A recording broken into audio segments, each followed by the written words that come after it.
Oh man, dude, you can't. This. Let me tell you how this goes. Listen,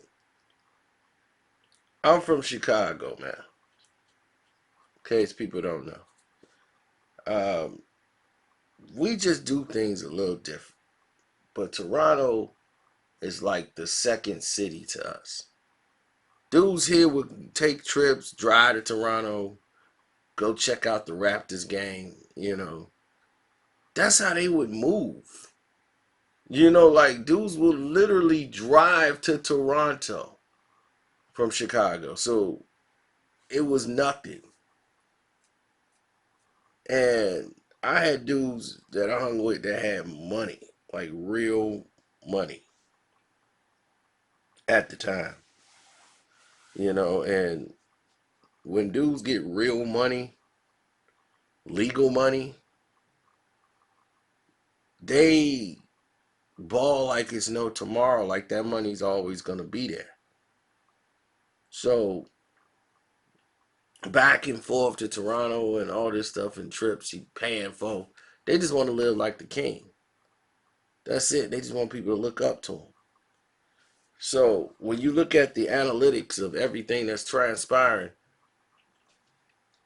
back and forth, you see, patterns of things going left or things going right.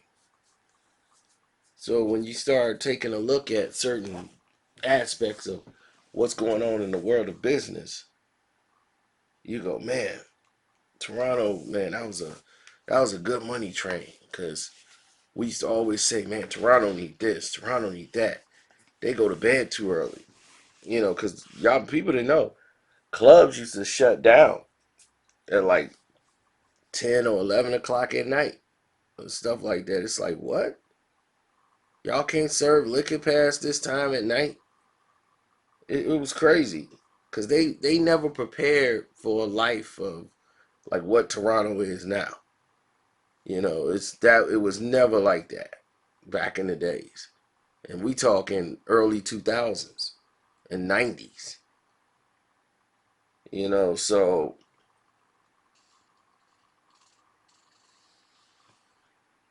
when everyone was looking at getting involved in the prospect of building things in Toronto, I was all for it, man. You know what I'm saying? I'm like, man, that should be dope. Somebody get like some money together, you could really do some things. So my boy decided he wanted to invest out there in Toronto because he had a mistress out there. True story. Got busted at a Toronto Raptors game by his wife. One actually his wife, friends of his wife, or people that know them. You know, they got kids together, married all these years and all this stuff. So anyway, her friends that when you throw them family barbecues and all that, he gets spotted at the doggone Toronto game and with another girl, one of his mistress chicks that his wife knows. Yep, on television.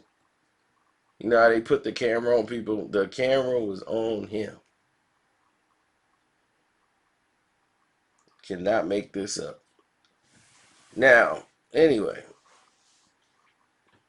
he's starting into looking into an investment in Toronto, and I was like, man, I don't know, dude. If it's ready, I'm like, it's ready for business, but I think certain laws got to change in order for it to work. I'm not gonna say it's what he was gonna do because other people might try to steal it and run with it today, but the model that he wanted to do wasn't going to work in that climate because he needed certain laws to change in Toronto that are more up here. And he thought just because he get it and he knew a lot of people that he could force change. What ended up happening is when someone is used to getting money and doing it their way and it's legal, they're not used to not being able to get what they want, no matter where they are in the world. So he forget what they looking at when they saw him.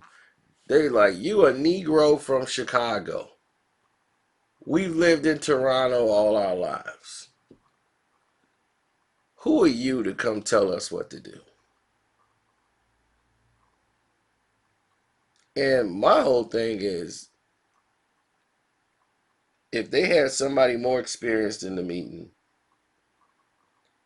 or if he had somebody in charge that could run his marketing, you know, his business would have went up. But his temper flares, and when you running back downstairs from he had a suite, man, that had kitchen in it, everything. Like the NBA players stay there. Man, he came down, he was so mad. I was like, I ain't seen nobody that mad in a long time. So he was real mad about the business. Like, what the hell you talking about? You know what I'm saying? Then that Chicago come out, and he was blaming his marketing team for the plans that was laid out, because he didn't realize at the time what I did is that you got to have people in place that know what they're doing. So, he's an emotional guy. He got a couple drinks, had his chick, tried to smoke and relax. Then he started taking down notes of the conversation, trying to go into what he do in business. Now, he always used to do notes to self, reminder, lawsuit, harassment. So he was going to sue people who are from there. And I told him, I said, this is a waste of your money. One, these pink folks is never finna, well, these pale folks ain't never finna give you anything being black coming from over there until these policies change.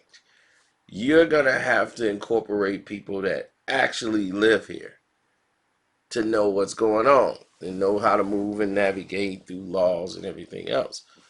I wasn't his business partner in it because, one, I don't know the city of Toronto. So I bring all of this up to you guys here on One Crack News, is so that you would understand whenever you get into business, all right, and you're not from that area, the first thing you need to do is learn about the laws in that city, town, province, country, whatever. You have to learn the laws.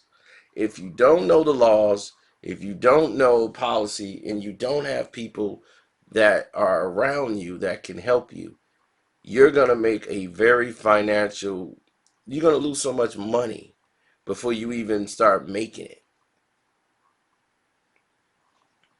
When you see a lawyer go and take a case, he might be a lawyer in that state, but he might be a major lawyer in about 25 states.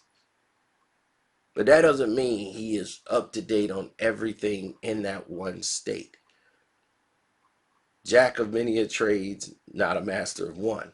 So he links up with a lawyer, a smaller lawyer from the area, who is prominent in knowing all the laws of that city, because he probably only practiced in that city.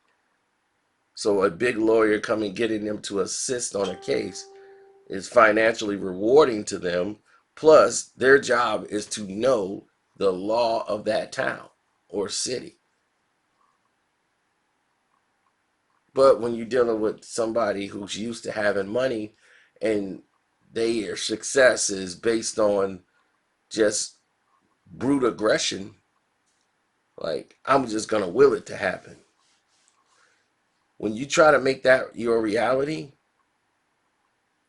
this is kind of what you're faced with.